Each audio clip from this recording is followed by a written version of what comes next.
So I've been diving into Ethan Mollick's work on AI lately, and it's really blowing my mind. Oh yeah? What's he saying that's got you so excited? Well, he introduces this concept called the jagged frontier. Mm-hmm. It's the idea that AI doesn't progress in a straight line, you know? Jagged frontier. That sounds interesting. What does he mean by that? So, like AI can do some incredibly complex things, like composing music or analyzing massive data sets, but then it totally fumbles Right. on simpler tasks, like summarizing a short story accurately. That's like being able to solve advanced physics equations but forgetting how to tie your shoes. Exactly.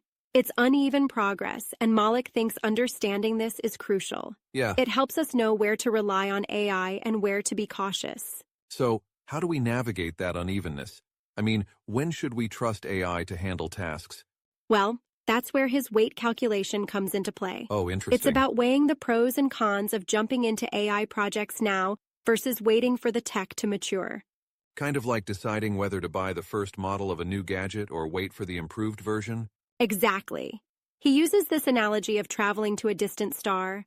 Do we set off now with current technology or wait for something like a warp drive to be invented? It's about evaluating the trade-offs. So, in practical terms, should businesses dive into AI now or hold off until it's more advanced? That's the big question. Malik suggests asking whether your project needs what AI uniquely offers right now. And if you wait, will competitors leap ahead of you? It's a tough call. You don't want to miss out, but you also don't want to invest heavily in tech that could be outdated quickly. Exactly.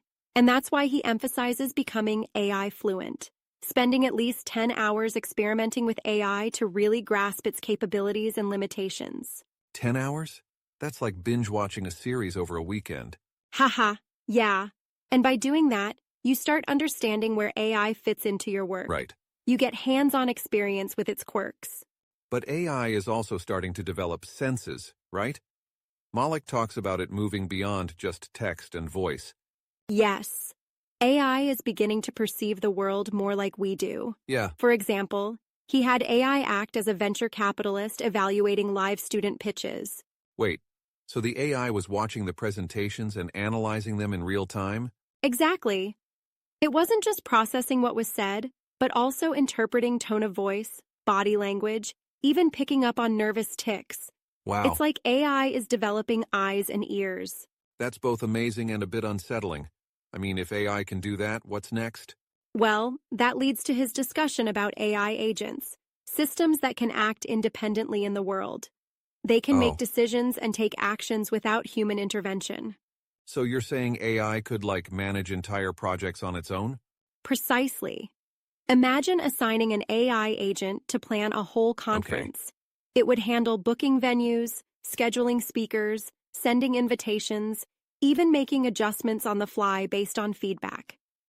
That's incredible. But doesn't it raise concerns about control and ethics? Definitely. Mollick emphasizes the need for safeguards. Right. We need ethical frameworks and clear accountability to ensure AI agents act in our best interests. We can't just let them loose and hope for the best. Exactly. It's about responsible design and implementation. And he also introduces the concept of latent expertise. Latent expertise, what's that about?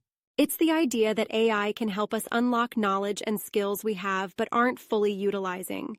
AI acts as a catalyst, enhancing our own abilities. So instead of replacing us, AI empowers us to do more. Exactly. And that's where the concept of being grimoire writers comes in. Grimoire writers? Like authors of magical spell books?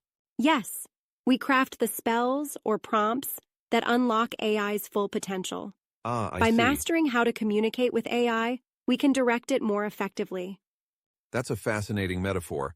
So we need to learn how to speak to AI to get the best results. Exactly. Mollick suggests two main paths: experimentation and structured prompting. By playing around and giving clear, detailed instructions, we can harness AI's capabilities more fully. It's like learning a new language or skill. The more we practice, the better we get. Totally. And when we do that, AI becomes a powerful collaborator. It's about partnership, not replacement. But what about the impact on jobs? People are genuinely worried about that. Mollick addresses that by comparing AI to the steam shovel.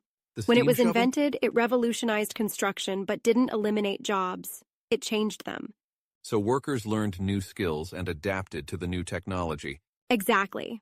AI will likely transform the job market, but it doesn't mean mass unemployment. It's Mm-hmm. about evolving with the technology.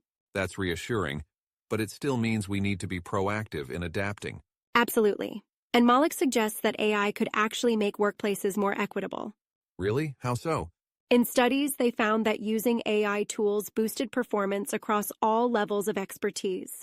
It Oh, helps level the playing field between experts and novices. so AI can help less experienced people perform at higher levels?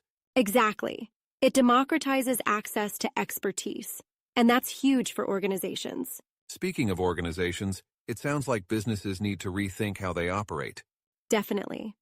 Mollick talks about needing to cut down the organizational tree and regrow it. We Wow. can't just tack AI onto existing structures. We need to redesign processes from the ground up.